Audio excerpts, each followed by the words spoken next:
Good day, everyone. So my report is about molecular recognition and supramolecular chemistry. So first, let us define what is molecular recognition.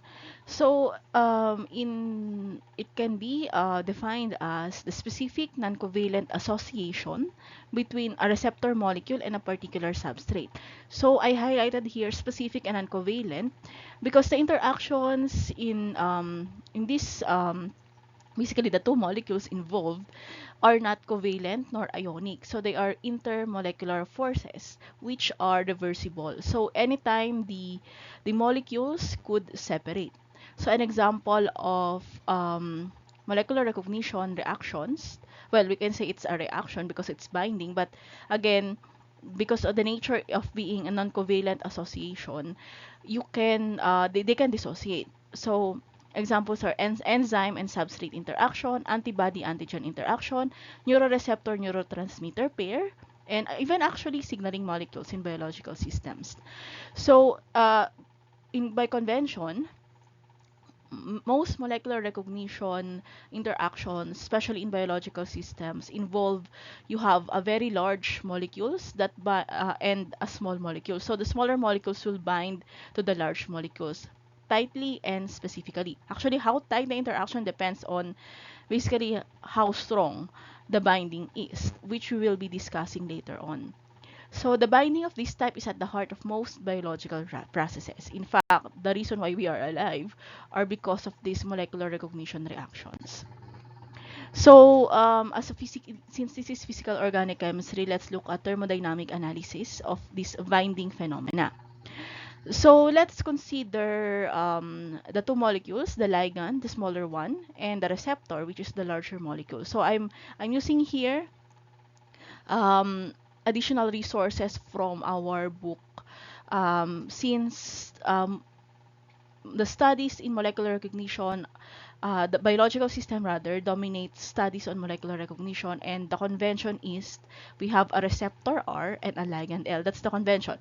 We usually call the larger molecule the receptor, and the smaller one that binds to it is the ligand.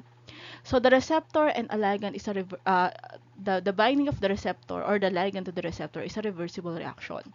And you have, as you can see in our um,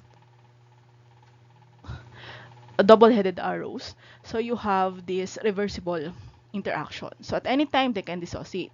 How fast or how slow the dissociation depends on the strength of the binding. So we have here a kinetics, the kinetics of this one, or rather associate a constant, the kinetic constant for the reaction. We have Kd, which is the dissociation constant, and Kf is the association constant. Some books, some resources will tell you this is Ka for A for association, but since A is similar to Ka of the acid, other references prompted to use F formation for this one. So the formation, we have your product, the bound complex RL, and you have your complex that are dissociated in the denominator. So this is the formation constant. This is the kinetics of a certain reaction. Now the inverse of this one, you have the dissociation, which is basically just the reciprocal of your K formation. So RL, the denominator is in the numerator, and then you have the numerator in the denominator side. Now, in most studies of this binding kinetics, we usually use the dissociation constant more than we are using the formation constant. Because from this biological standpoint, the concentration of the ligand and the receptor in the free ligand, the free ligand and the free receptor in solution is easily measurable as opposed to the concentration of the bound complexes. So we have Kd, which represents the tendency of larger complexes to separate into its smaller parts, such as the ligand receptor complex dissociating to the ligand and your receptor. So Kd is the measure of the affinity between the ligand and the receptor. If you have a low Kd value, that means you have a high affinity. Why? Because a low Kd value means that you have a small, the numerator is small, the denominator is large. And that means that in the solution, the bound complex dominates. So you have a large amount of the the bound complex RL. So you have a large denominator and a small numerator. So a lower KD means higher affinity. So the ligands bind more tightly to the receptor. And in the inverse of that, you have a higher KD, so you have a lower affinity of these ligands.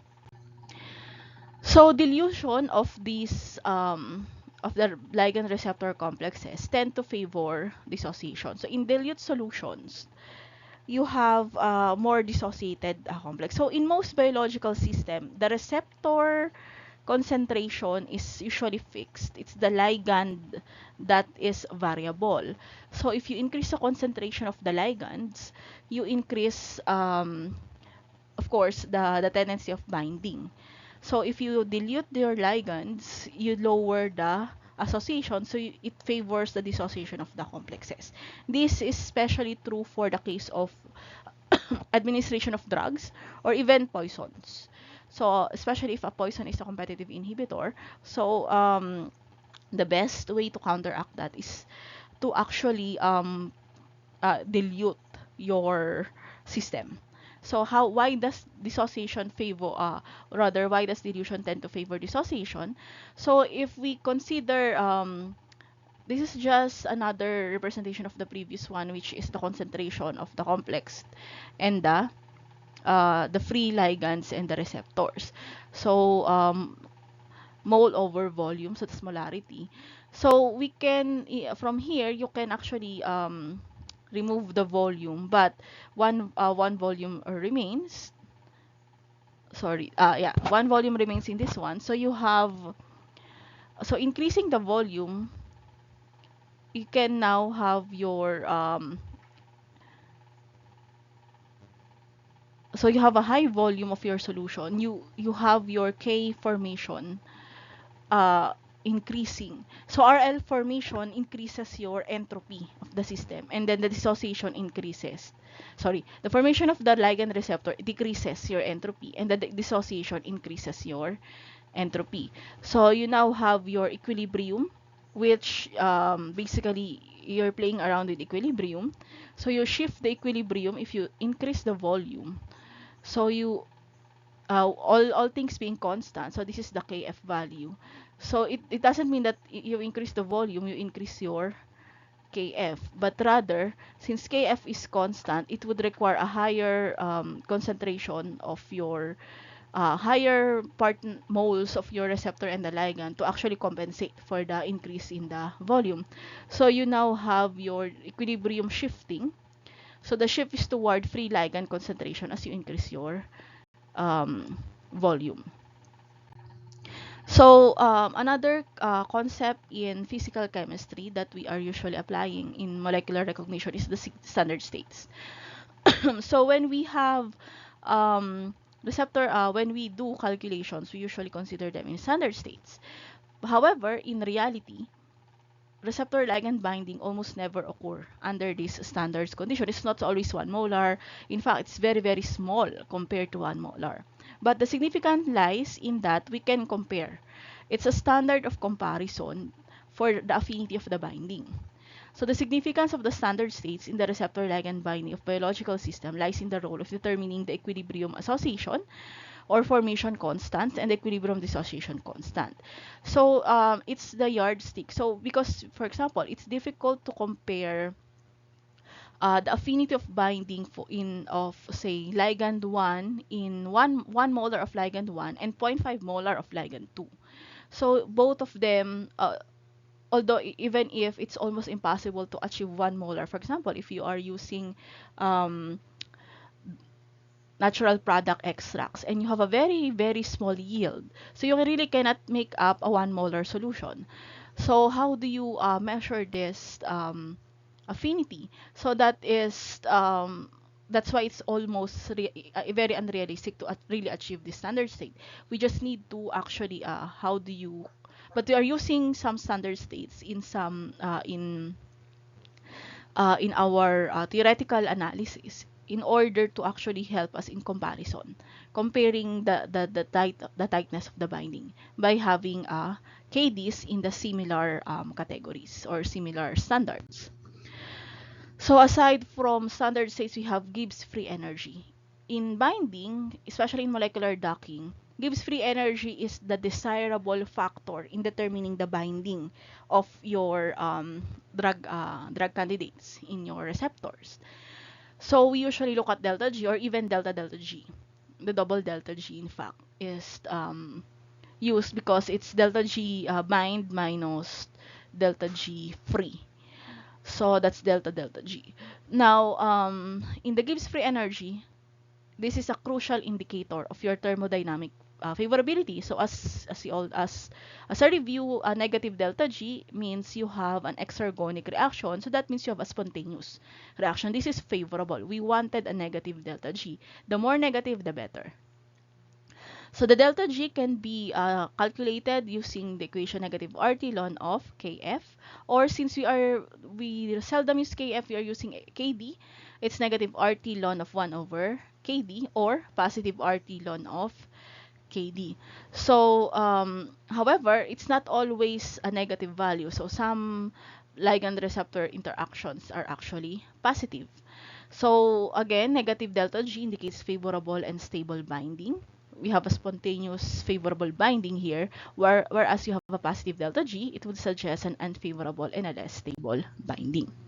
Now, another concept in the physical properties or parameters in molecular recognition and binding is delta Cp. So this is heat capacity. So delta Cp is associated with your conformational changes. A heat capacity of a certain species changes when its shape changes. So delta Cp is linked to conformational selection and induced fit scenarios. This is especially true for most biological systems. Especially here, you have a flexible molecule that changes its shape when a ligand binds to it. So this is in this scenario, you have an induced fit system, whereas the binding of the ligand changes the shape of your receptor molecule. In fact, this is usually seen in most ion channels. So when your ligand binds to your ion channel, it opens. So you have conformational change in there. So there's a change in delta Cp. So the use of ligand binding thermodynamics, including delta Cp, has been proposed as a potential success factor to accelerate our drug discovery methods, because in simple computational drug discovery, or even in vitro or in vivo, not exactly in vivo, in vitro experimentations, you see binding. When you see binding, that doesn't necessarily mean there is a reaction, or for example, your receptor or your target becomes inhibited. It can bind, but it is not really an assurance. Binding is not an assurance that something happens to the receptor, something favorable happens. So you have basically a concept of agonist, antagonist. So agonist activates your receptor, whereas antagonist inhibits. So binding of a ligand can either activate or inhibit your receptor. So one binding but two possible scenarios. And the fact of basically activating or inhibiting depends on what conformational changes happen. So binding is not the end result of biological signals or biological processes. It's the starting point. So once binding happens, then what happened after? So again, especially in drug design research, it's not only important for your ligand to bind, but there must also be some changes happening to your receptor. So in the binding reaction of this ligand receptor, we have your chelate effect, and this has an effect on entropy. So we have discussed, or I have mentioned entropy before, but again, entropy is the disorder in the system, and by the second law of thermodynamics, the systems in the universe tend to favor increasing entropy. So in order to be spontaneous, you want to have an increase in entropy. Now, the chelate effect is actually um, one of the phenomenon, whereas binding, two molecules binding with one another actually increases entropy, because if you consider this one, you have two molecules that has nothing to do with one another. When they bind together, you form one molecule. So this is actually an decrease in entropy, because you decrease the disorder in the system. Instead of two different individuals floating around, you only have one complex floating around in the system, so you decrease the number of states, microstates of the system. However, when we consider that these systems are actually in a solution and you have solvents, so we have interaction of the solvents in your ligand and in your receptor. So binding of the receptor and the ligand actually frees up the solvent that was initially bound in the active site of your receptor, therefore freeing up this more molecules. So if you consider the number of solvent molecules, I won't count how many of these are. But if you consider this one, it's not just from a two-person system becoming a one-person system, but rather you have multiple system. Some of the smaller ones, the solvents became free, so you actually increase the entropy of the system. The binding itself, although there, of course, from two molecules becoming one complex, but freeing up the solvents in the interface of these two molecules actually increases your entropy, and that's actually chelate effect. And that is one of the favorability while binding becomes favorable. So one of the driving forces of binding. So free energy change of the binding is the sum of your entropy and enthalpy. So since we are talking about entropy already, entropy is just one of the factors of this free energy change. So delta G, again, as I have mentioned a while ago in a previous slides, so you have delta G, which is our measure of whether our binding would be favorable or not, whether actually especially in docking and computational studies, it's the indicator whether the drug candidate will bind or not. Now, that is our yardstick, so to speak. So the parameter that we are always checking. And this delta G component is actually divided into two, which is our enthalpy and entropy. So it's the sum of entropy and enthalpy, which is our classical equation. Delta G is equal to delta H minus T, temperature, delta S. Delta H is our enthalpy, which is the measure of the total energy of the thermodynamic system. In fact, conformational changes of the receptor upon binding is actually in the delta H category. So it falls inside the enthalpy changes, especially for the receptor. And we have, of course, temperature and our entropy of the system. Entropy is the measure of how evenly the heat energy will be distributed over the overall thermodynamic system. So the entropy has several components, or we can consider several components of entropy change in a binding system. Sorry. So we have delta solve, which represents the solvent entropy change arising mainly from surface burial that results in the solvent releasing upon binding. Actually, this is chelate effect. This is what I illustrated earlier as the chelate effect. So you have delta S solve, which is usually favorable. So increasing entropy siya. So in the delta H equation of this delta Gibbs free energy, delta S that delta S solve usually increases our entropy. Now, our delta S configuration, which is the conformational entropy change, which reflects the conformational freedom of both the protein and the ligand in the binding. So this is basically a conformational changes. So it can be positive, it can be negative. So if the binding of the ligand to the complex increases the stability of the complex, that is a positive entropy changes. And another thing to consider to note about this one is that for most biological system, in fact, a receptor is more stable when a ligand is bound to it.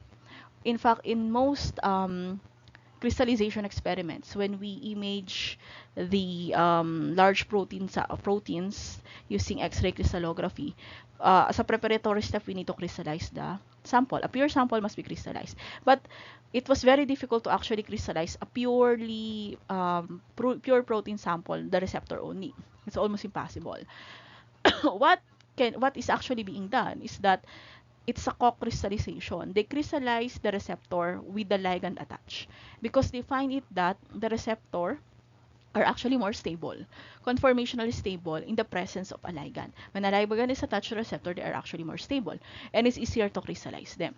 And that is actually one of the driving forces again of binding. So a ligand binds to the receptor, and the complex is actually stable because the ligand stabilizes the receptor. Then we have the S RT, which is the rotational translational degree of freedom. So it's something to do with the microstates of the system. But this is usually a decrease, a negative value. So this is a decrease in entropy because when, of course, two different molecules becoming one, you have conformational, especially for the ligand side, it becomes bound when it binds to the ligand into the receptor. It can no longer rotate or move around in the solution. It's already attached to your receptor in a certain configuration.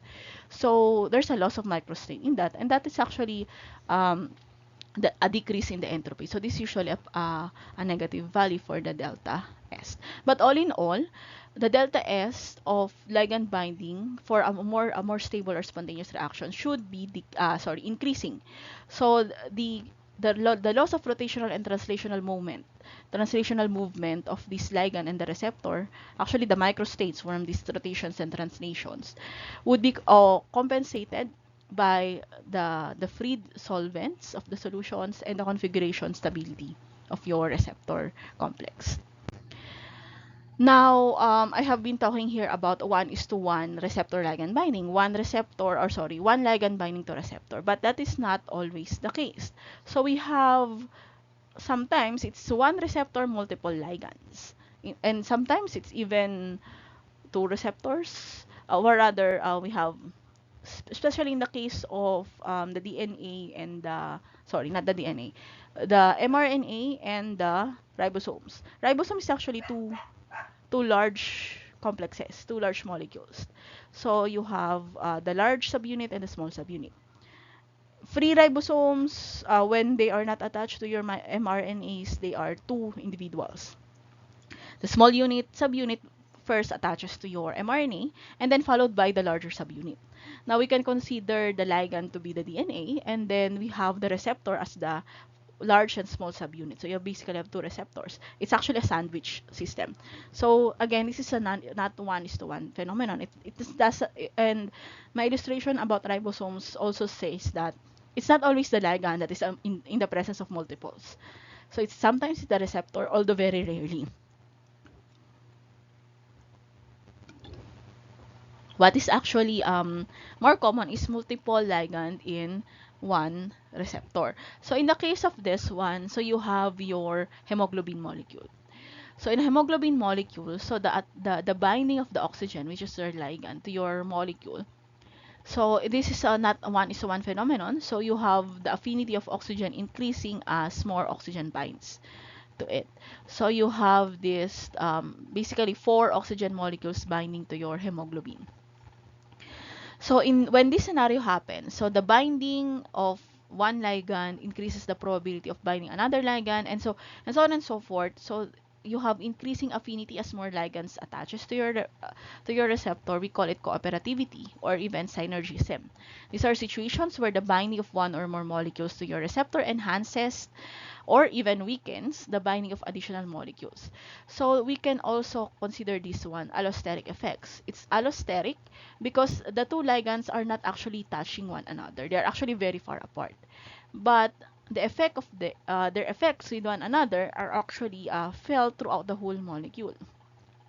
So again, as you consider, the binding sites are different. So the binding site of one ligand is here, the other one is on the other side. But binding of the oxygen here increases the binding of another oxygen on another side. So this is allosteric. They are not actually interacting. The two ligands are not interacting. They are on the different sites, different far away positions in your molecule, but they affect the binding of one another. So that is cooperativity. So let's look at kinetics and the dynamics of your receptor ligand binding.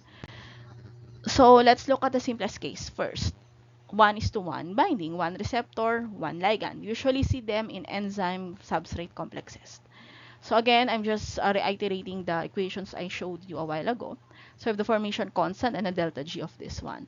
So for the other one, the delta G is a positive RT ln of Kd for your dissociation constant. So you have this Gibbs free energy. So there's only one Gibbs free energy, and we usually again use K dissociation constant instead of association constant. So, relationship between thermodynamics and kinetics of the binding. So, the strength of the binding is related to the kinetics of the ligand-receptor association and dissociation, meaning kinetics is the rate of the reaction, how fast the ligand binds and how fast it dissociates. So, the rate of this bimolecular process is dependent upon the concentration of the species involved and the rate constant. Of course, we have discussed this before, general chemistry rate of reactions. Okay, so if we consider this one, we separate the reversible reaction into two separate reactions. The binding on and the dissociation, K on and then K off. So this is K on, which is dependent on the concentration of the receptor and the ligand, and the K off, which is dependent on the concentration of your complexes. So at equilibrium, you have the rate of the two is the same. So the rate of binding, the rate of the association is equal to the rate of dissociation. And we can consider off over on as our, well, we can rewriting this equation at equilibrium. So the rate is the rate. So rewriting this one at equilibrium, we actually have KD, K off over K on, or better yet, it's easier to actually see this one or measure this one or consider this one in actual experimental conditions. The concentration of the free ligands, concentration of the receptors, and the complexes as our dissociation constant. So K off is a first order dissociation constant. And since this is a first order dissociation, why is it a first order? We have only a single system. The K off is equal to your the rate, or rather our reaction here is we have one, it's a unimolecular reaction. We have one reactant in the K off. So it's a first order kinetic constant, and we can actually consider this one, we can get the half-life. It's easier to actually get the half-life of your um, kinetic constant. So from here, we can actually say we can calculate or estimate this time association range. So range in time of your K off, and of course in our K on. And one thing about this, actually these are just theoretical values. These are not real values. But basically here I'm showing you some range. So a KD of 10, uh, uh, 1.0 times 10 to the negative 10 ranges, the dissociation of this one ranges from hours to days. So it persists from hours to days, as opposed to a very small, or not exactly very small, quite a large Km. So you have a fast reaction, fast dissociation also. So one thing to note about this one, we have a low KD, which means you have a tight binding reaction. And it takes a long time to reach equilibrium. So most biological dissociation reactions happens in this range, -8 to -6. It's not like, inhibitors and poisons. The range is in here. But for most biological signaling molecules, it's in here, seconds to hours. So if it's especially for the R side, this range is already quite large. So it sometimes takes a long time to actually reach equilibrium of the system. And by the time it reaches an actual equilibrium, especially for biological system, the function of the receptor as a signaling molecule is already done or already spent. For example, in action potentials, once your channel opens, you already generate your action potential, your electrical current, and then it's done. So in just milliseconds. So once it opens, there's an influx of the ions inside, efflux of ions outside, and then you have the action potential triggered before it actually reaches equilibrium. But for other systems, especially for chemical reactions in the industry, in some reactors. So it's important to actually consider this one because the reaction might take time, especially for enzyme substrate complexes. So in large molecules, so it persists for quite a long time if you have hours to days for the range of this one. So this is the importance of our KB. How long does it take for the reaction to occur, and how long is the dissociation to happen? Now, in most experimental information or experimental data, experimental settings, in order to study kinetics of binding, we usually have binding isotherms.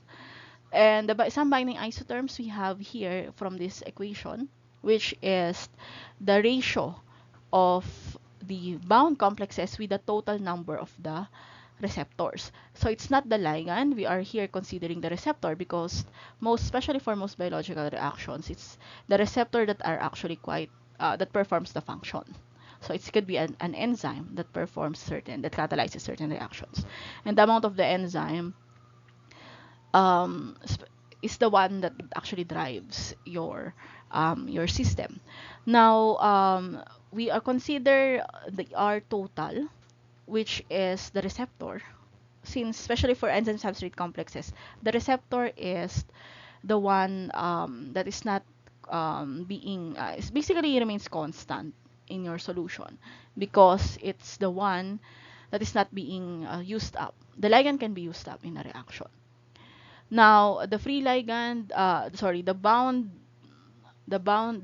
complexes over the total number of receptors present is the fraction of the sites occupied. And this is considered by the free ligand, the concentration of the free ligand over the dissociation constant plus your free ligand of your solution. Or if you consider this KD as 1 over association, Ka. So Ka1 plus Ka. Sorry.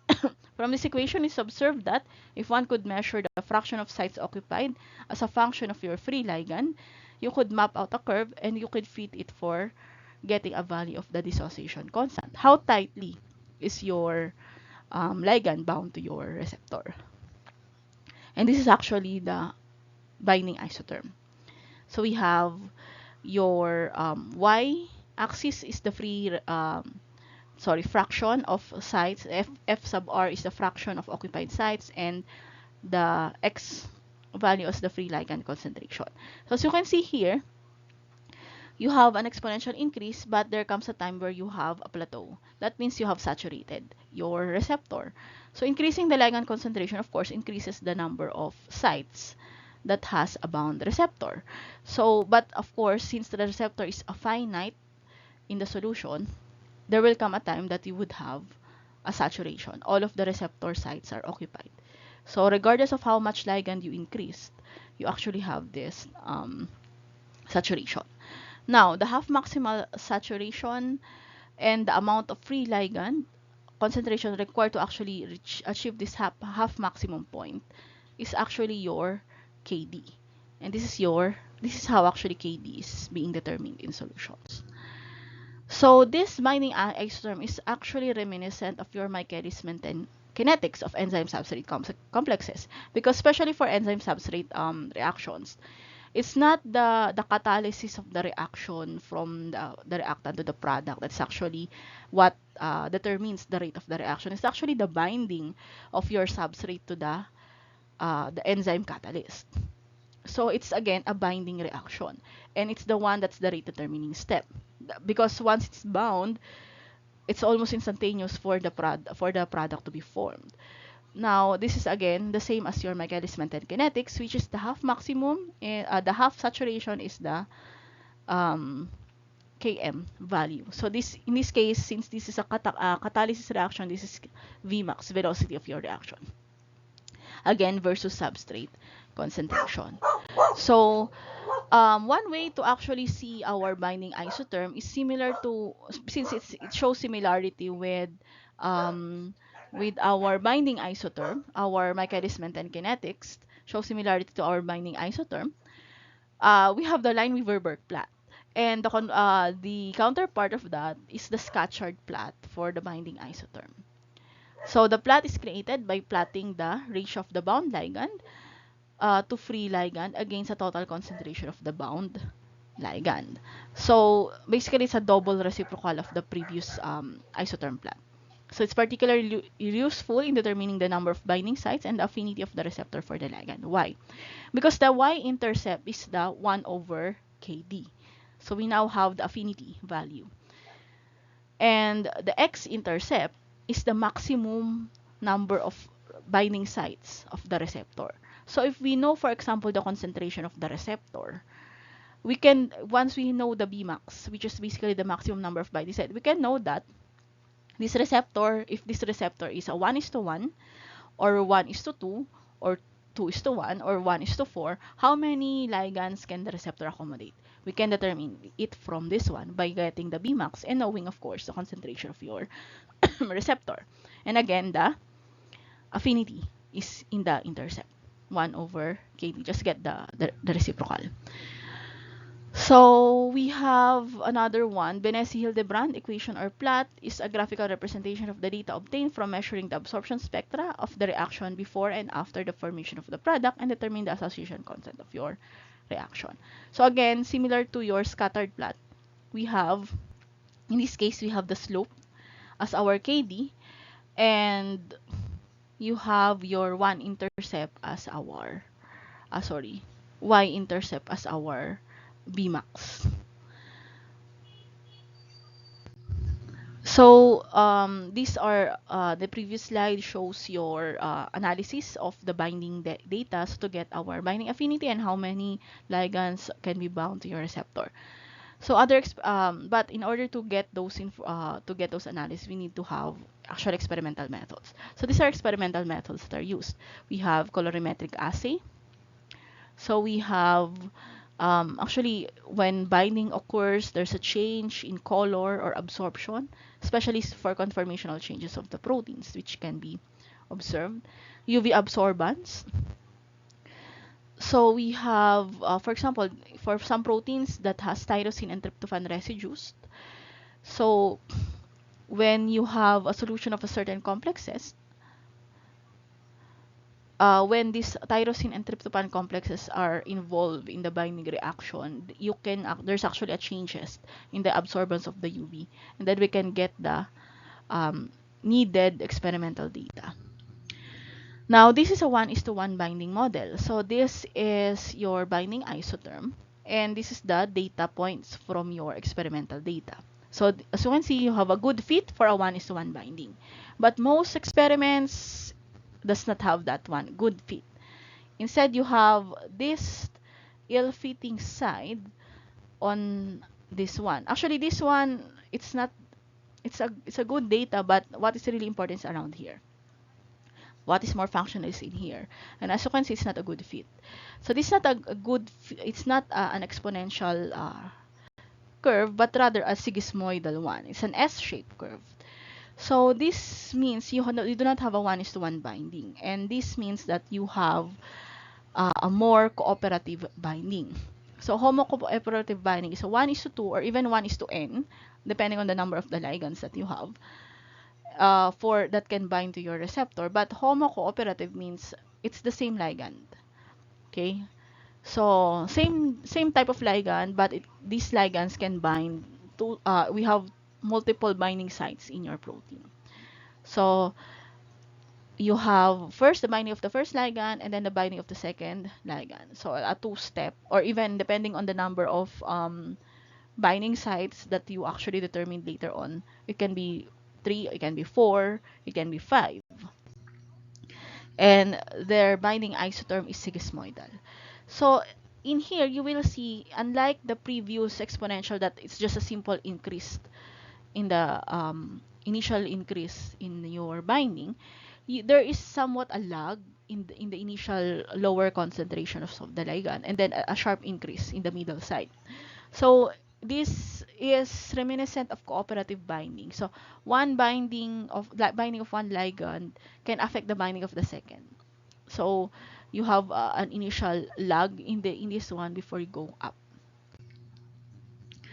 So we have this, since you have an interaction between the binding of the ligand. So the binding of one ligand affects the binding of the other. So there's two types of cooperativity, and it can be found in your scattered plot. because the scattered plot especially is no longer a straight line. There are curves in your scattered plot.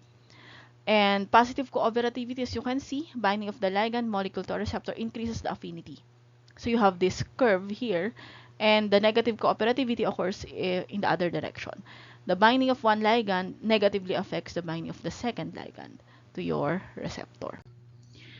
In terms of cooperativity, the famous equation used is the Hill equation. It's a general empirical equation for cooperative binding. It's not the perfect one but it's actually the go-to equation for most cooperative binding. So the Hill equation is used to determine the degree of cooperativity of the ligands binding to the receptor and provides us a way to quantify the degree of interactions between your ligand binding sites. So the Hill equation is commonly used in the construction of dose response curves, which are used to determine the relationship between concentration and the response of your receptor. Because most biological receptors are actually multi-binding sites.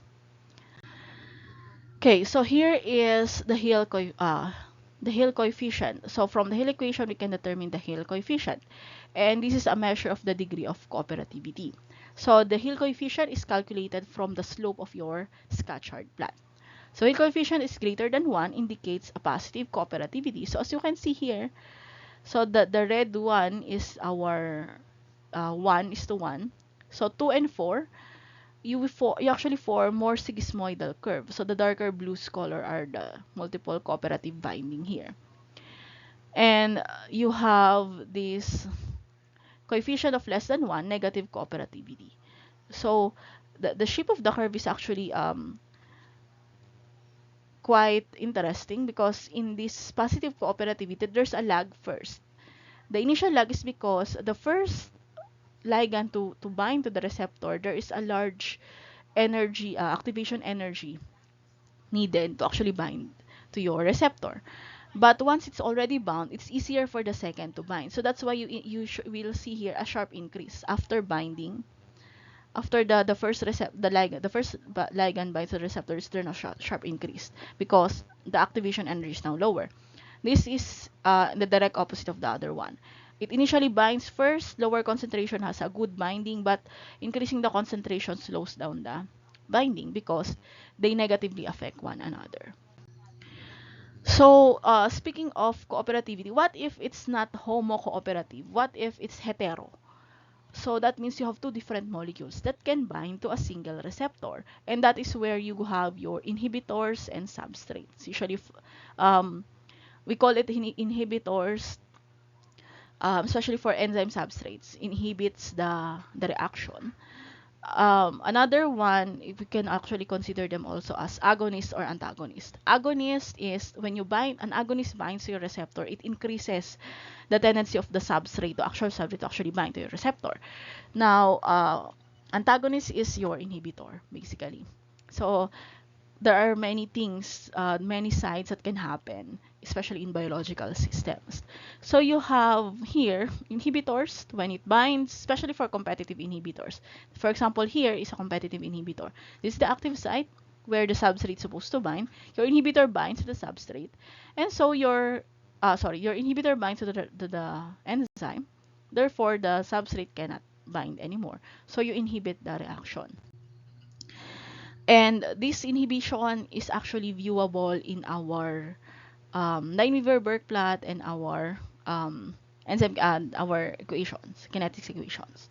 So for this is an inhibited enzymes, the normal one, but in the presence of inhibition, it changes. And the type of inhibitor actually can be determined. So if you have a competitive inhibitor, for example, so you have your um, Vmax, your Km value for your competitive inhibitor being changed. So your competitive inhibitor, it increases your Km, Michaelis-Menten constant, basically the affinity of the substrate to your enzymes. But it does not actually change your Vmax. So Vmax stays the same, but your Km, the affinity is the same. By the way, Km is similar to Kd, dissociation constant, so Michaelis-Menten constant. Because this is found on enzymes. So we are using convention conventional variables of enzyme kinetics. Okay, now we also have another type of inhibitor. We call it the non-competitive inhibitor. It does not bind to the active site, but it can inhibit the enzyme through allosteric effects. And the non-competitive inhibitor, it does not change your Vmax. It's still the same. Sorry, not Vmax, Km. The Km is still the same, but the Vmax is changed. So the maximum velocity of the reaction is no longer, it does not inhibit the substrate from binding, but it prevents the reaction from happening. So the Lineweaver-Burke plot, you can see here also visible is the changes in the Km and the Vmax of your complexes. Now that's for kinetics and dynamics of binding. Let's look at molecular recognition. So in molecular recognition, basically, if you have two molecules, how do these molecules recognize one another enough that they would bind to one another? So this is, and of course, in molecular recognition, since these two molecules are surrounded by solvents, of course, the solvent must be freed up in order for them to actually bind to one another. So you have this freeing, actually this chelate effect. So again, the solvation effect is actually another way to say chelate effect. So the solvents are bound to your particles, to your molecules, ligands and receptors. When they bind to one another, the solvent become free, you actually increase the entropy of the system. Now, but the recognition, how do they recognize one another? We have complementarity and pre-organization. So complementarity is the concept of using a receptor that has the proper structure to complement the structure of the ligand. It's actually similar to the lock and key model in biological binding systems. Pre-organization is the notion that having the receptor be complementary prior to the binding event, and that notion is quite energetically favorable. So they are not exactly perfect fit, but there's a change in the conformation of either one or perhaps both that stabilizes both of them. And it costs energy to deform a square hole to fit a circular block, and this energy cost is subtracted from the overall binding energy, especially for the pre-organization side. So in biological systems, it was actually well known in the start of the century already. We have there's an initial one, um, the initial two rather, the lock and key model and the induced fit model. In the lock and key model, the receptor already has the conformation that fits the ligand perfectly. And this is actually the concept in most docking studies. In the docking studies, especially for the more easier to do docking studies, we have the receptor as a consistent structure of the receptor. There's no conformational change. They remain stationary, and your ligand would fit on your receptor, finding the best fit for the ligand. But sometimes it's not always like that, especially for the case of cooperative binding and allosteric effects. There are some induced fit models that happens.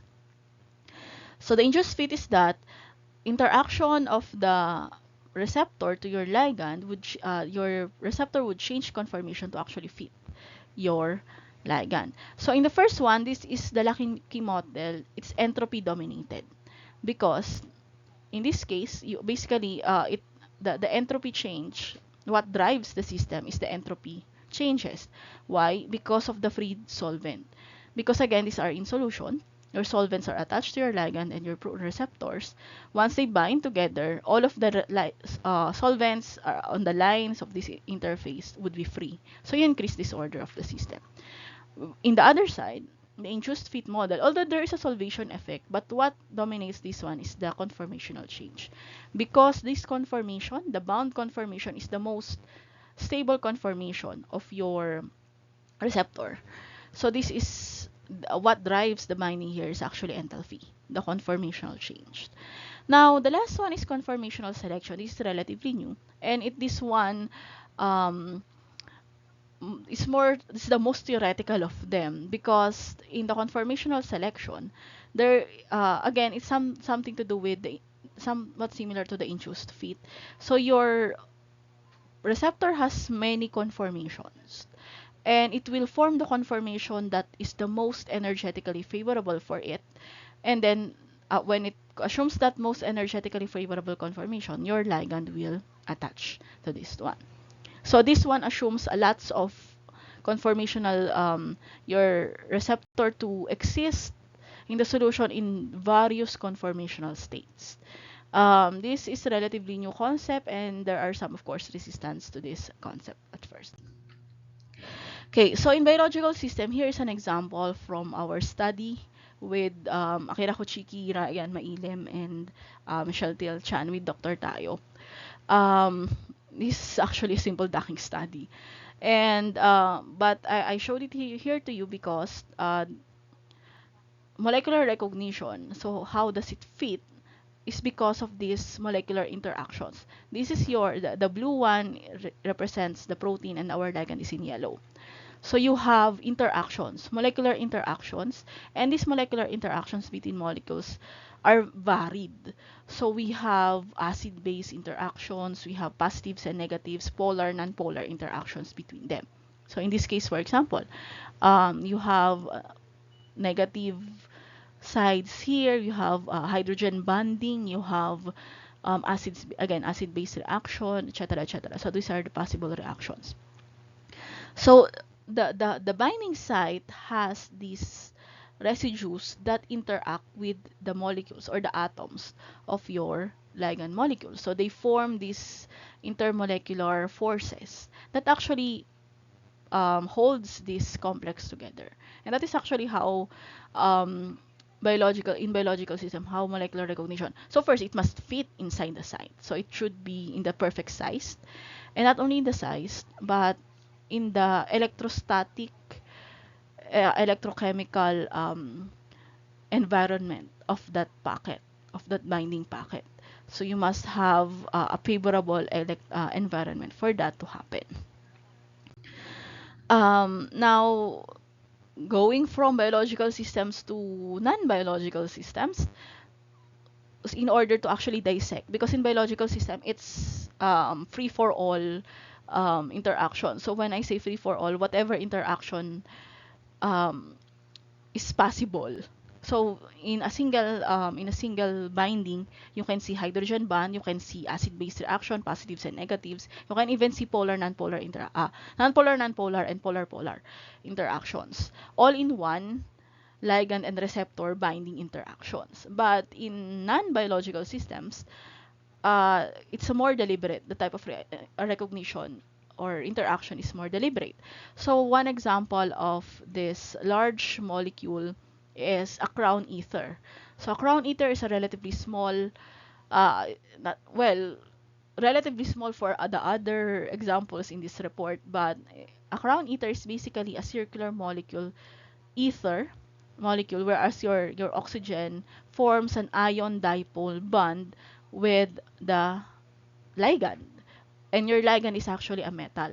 So it's a metal ion which is relatively small, so you can actually create a smaller crown ethers. So how many sides in your crown ethers, depending on how large you want it to be and how large the ion inside. So you have these crown ethers. So template effect in synthesis of these crown ethers increases the yield significantly. It's difficult to actually create a circular one without this ion inside. So here's an example of your crown ether, and they are dominated by your ion dipole. So another example that uses ion dipole interaction is your cryptan. So again, you have the ion and the dipole component in the oxygen. So cryptans, these are tricyclic compounds. So unlike crown ethers, which is circular like a crown, and their head is the ion inside. The cryptans, you are actually burying or entombing. So that's why it's called cryptan. You're entombing your cation or ion inside. So you basically encapsulate your ions. So other examples, moving on from cryptans, which is a triple ring structure, we have spherans. So they are larger macrocyclic compounds. They are more larger and more complex than your simple crowns and cryptans. So they have an almost spherical structure, and again, this is artificially designed. So depending on how you want it to be. So you spherans totally encapsulate your ion inside. So how do you actually synthesize these crowns, your cryptands, and your um, spherands? So they are usually synthesized via convergence. So the binding entities of the host are pre-organized to point towards or converge on a common area to create your binding site. So in this these artificial molecular receptors, in order to actually create them or synthesize them, you need to have the template, or rather you need to have their ligand, because the ligand again increases the stability of this one. So large ion pairing component, so molecular recognition with the large ion pairing component. So these are the association constants for your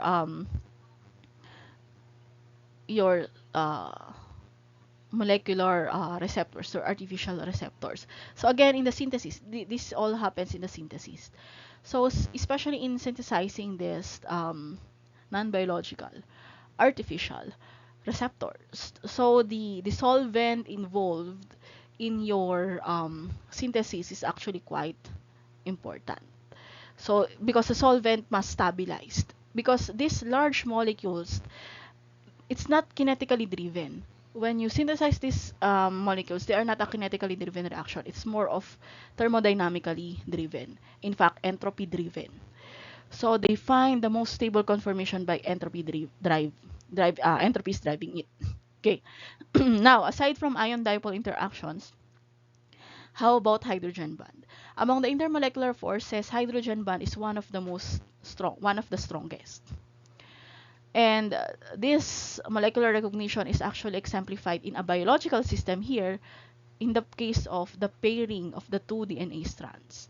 The pairing of the two DNA strands is very, very strong. And basically, you have, um, and these are actually held only by hydrogen bonds, but multiple hydrogen bonds. So in the case of the pair G and C, you have 3 hydrogen bonds and 2 hydrogen bonds for A and T. How strong are these hydrogen bonds in the DNA? A PCR machine, in order to dissociate a short strand of DNA, it needs to have a temperature of around 96 degrees, almost boiling, just to separate them. So that is how strong your hydrogen bonding component, especially if there are many hydrogen bonds involved. And especially for biomimicry of chemical molecular structures, we have, in order to do that, well, why not use hydrogen bonding? Now, aside from hydrogen bonding, we have hydrophobic component. So cyclodextrins are the cyclic oligomers of glucose obtained from the enzymatic degradation of amylose. So in this case, you have in the molecular recognitions, in this type of recognition particles, so you basically form a hydrophobic interior in a molecule. This is usually seen, although the opposite is actually true for channels. Ion channels, aquaporins in biological system. In ion channels and aquaporins, it's the interior that's hydrophilic and the exterior is hydrophobic. And why is it hydrophobic? Because these channels are situated in the membrane, in a lipid bilayer. And a lipid bilayer has a hydrophobic interior. So as they transverse the lipid bilayer, they are interacting, the exterior should be, especially the one interacting with the lipid tails, the hydrophobic part of the bilayer. Of course, the outside should be hydrophobic. But as a channel, as a passageway for the ions to pass through the membrane, the interior is hydrophilic. Now, in artificial channels, because they are in solution, in an aqueous solution mostly, you basically have hydrophobic interiors. So this is a type of, looking for applications. Um, you have hydrophobic interior and hydrophilic exterior, so they exist in solution. So they can be used to solvate hydrophobic molecules in a aqueous solution. Why not? Um, so examples of this one, you have cyclophanes.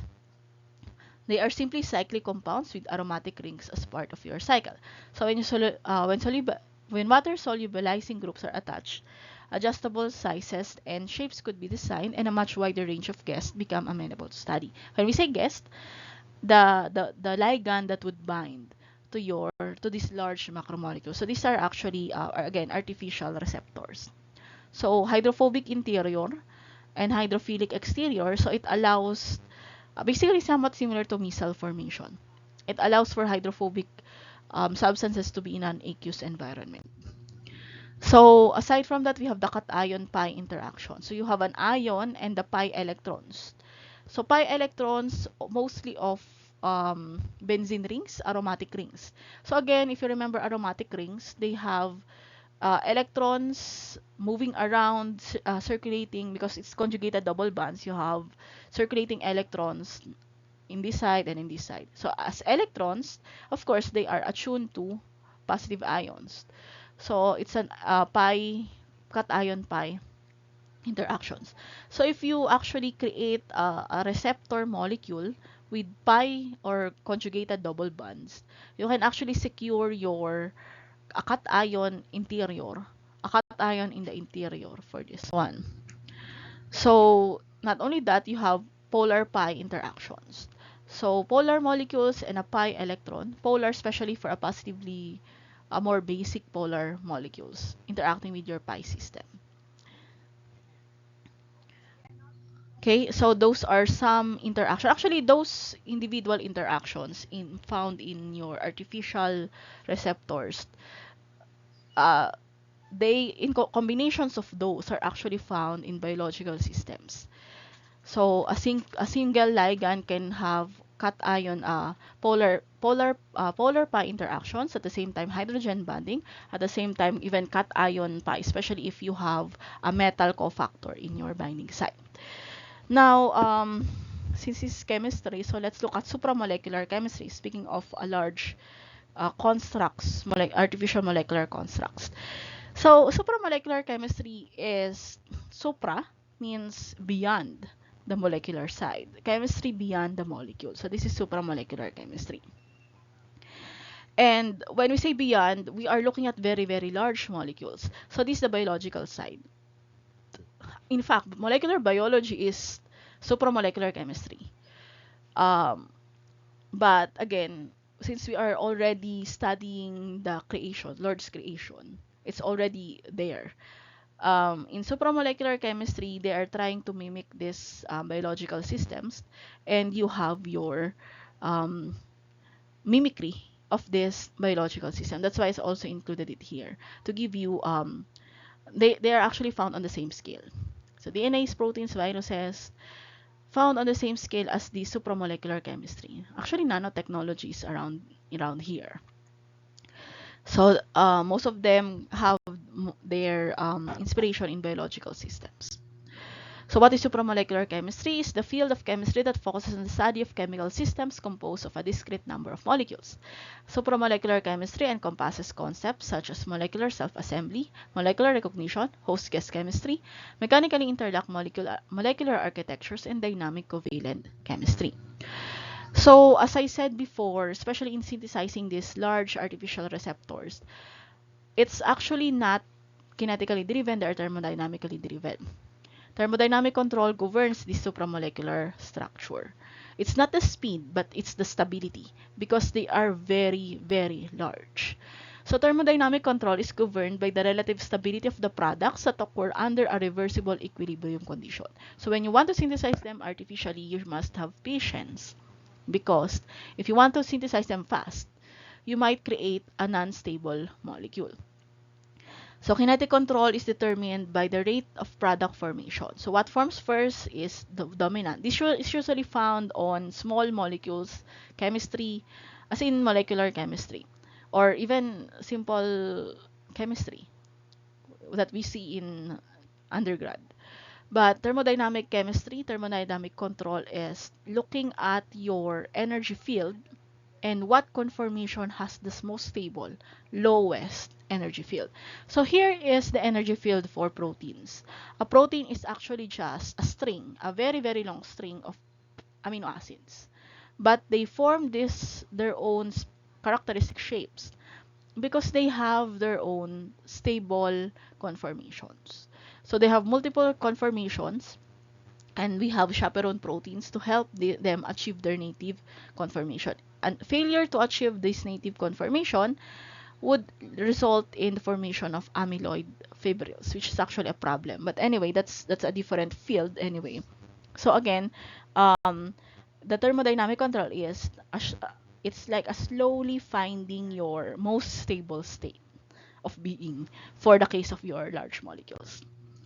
Okay, so spontaneous assembly of complex system with well-defined structure. So when you want to create or design your supramolecular receptor construct, so it should be able to self-assembly. So self-assembly via coordination compound. So here is a 3 by 3 nanometer cubic coordination compound that quantitatively self-assemble from 6 palladium ions and 12 bent ligands. So coordination compounds are actually used to actually stabilize and help actually construct your system because you have these coordination bonds with these ligands like chelation.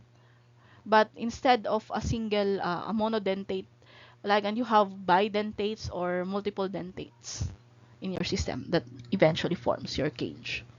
So this one is self-assembly via hydrogen bonding. So creation of hexameric melamine compound gives a very high positive cooperativity for the creation of your supramolecular, or rather supramolecule containing 6 isocyanuric acid. So this is your melamine.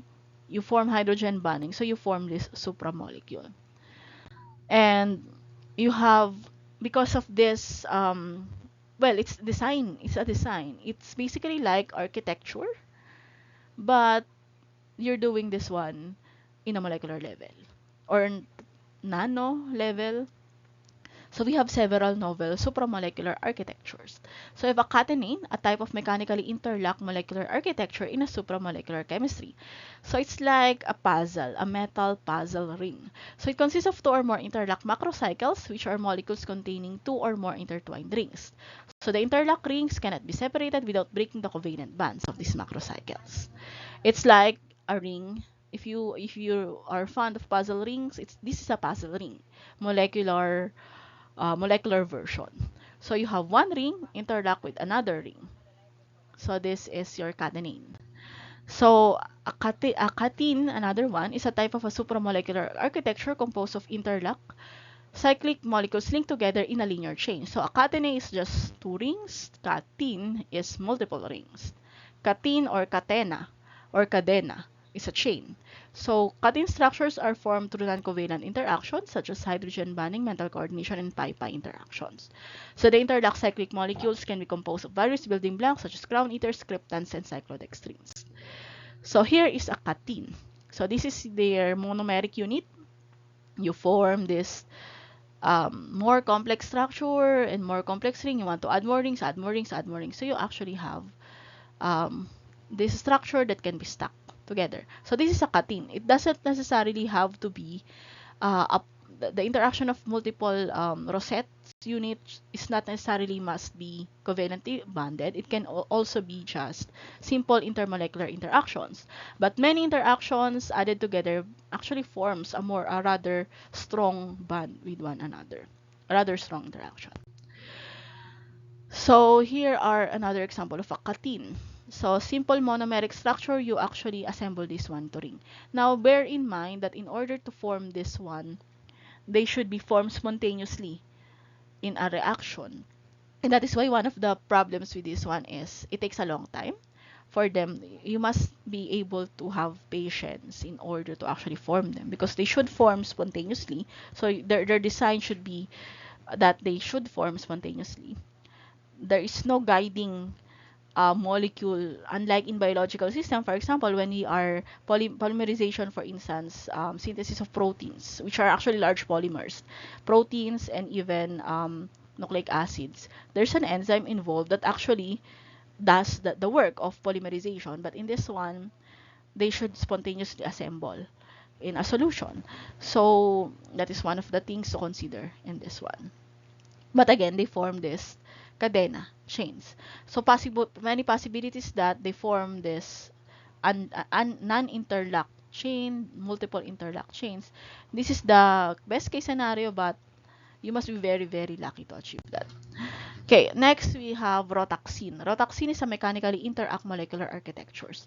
So it's like you have a dumbbell molecule with a ring beside that one. Because the ring is smaller than the ends, the ring is locked. within the structure. So that's a rhotoxin. And two components of a rhotoxin are kinetically trapped, meaning that they cannot easily separate due to the size of mismatch between the ends of the dumbbell. So basically, this dumbbell head lacks the ring inside. So here is an example of a rhotoxin. So this is a crown eater, and this forms your dumbbell. So it no longer, your crown eater can no longer separate from these dumbbells. So a nut. A nut is a type of mechanically interlocked molecular architecture that is analogous to a macroscopic knot. They are formed by interlocking two or more molecular strands, which are typically composed of cyclic molecules and linear chains. So you cannot separate it without breaking the covalent bonds. They are covalently locked. So if you look at catenane and are actually an example of knots, supramolecular knots, just increasing complexity. So you have a 2-catenane, you have trefoil, this is the Solomon link, pentafoil, Boroman rings. So as many locks as you want to do, how many you can go. So these structures are actually within the realm of nanotechnology. So nanotechnology is a field of science and engineering that involves the study and manipulation of matter at the nanoscale, which is typically between 1 and 100 nanometers. So the goal of this one is to create new materials, devices, and structures with unique properties and functions not found in other large-scale systems. It has potential applications in various fields, including medicine, especially for drug delivery mechanisms, especially for those interlock, the cryptons and spherands. You can consider them in drug deliveries, but instead of having, say, a cation inside, it's the drug inside. So, material science and even manufacturing. So, the study of nanotechnology involves the understanding and control of matter at the nanoscale, which requires the development of new tools and techniques for the fabrication and characterization of nanoscale materials and devices.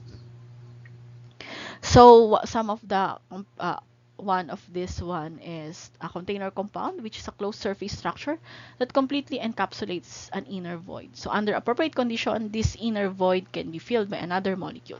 So again, this is one possible applications of that one. So here is a container structure. So you have this gas inside a container, your large molecular container.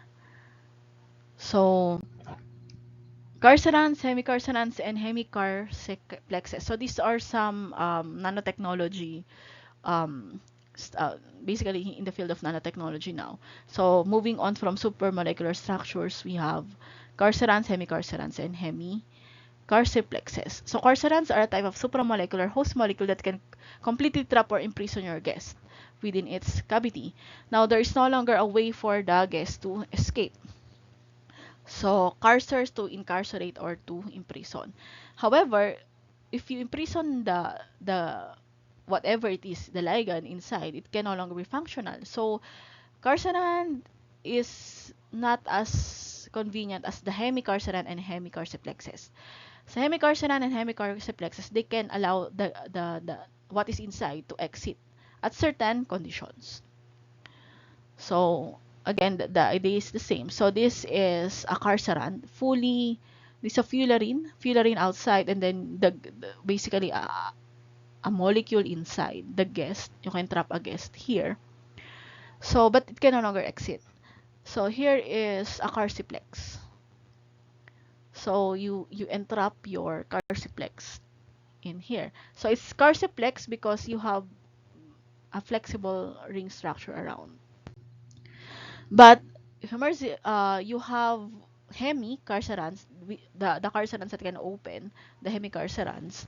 So they must have reversible interactions. So imine band is one example to do this reversible interaction. So they can open, they can close, certain conditions.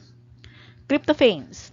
Tryptophanes are a class of organic supramolecular compounds studied and synthesized primarily for molecular encapsulations and recognition. Again, this structure is, if you want whatever it is inside to be released only at certain conditions. So they have this structure that, reversible structure that opens under certain conditions. And so some some parting words or current limitations in this nanotechnology of these cryptans and carcerans.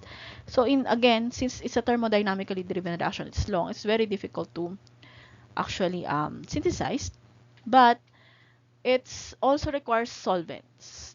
Especially as I have shown a while ago, the dielectric constant of solvent, because you want to have a you want it to be in a thermodynamically favorable state conformation.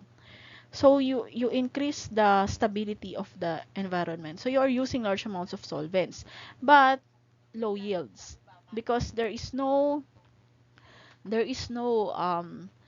guiding hand in the formation of this one. We are just mix them around, hoping that they will spontaneously create these chains. You basically have a low yield. And again, long and tedious because thermodynamically driven. And depending on your design, you can have functionalities on this one, but you are limited based on, again, how stable your final structure would be. That is my opinion, basically, on supramolecular artificial receptors and structures. So thank you for listening until the end in my report.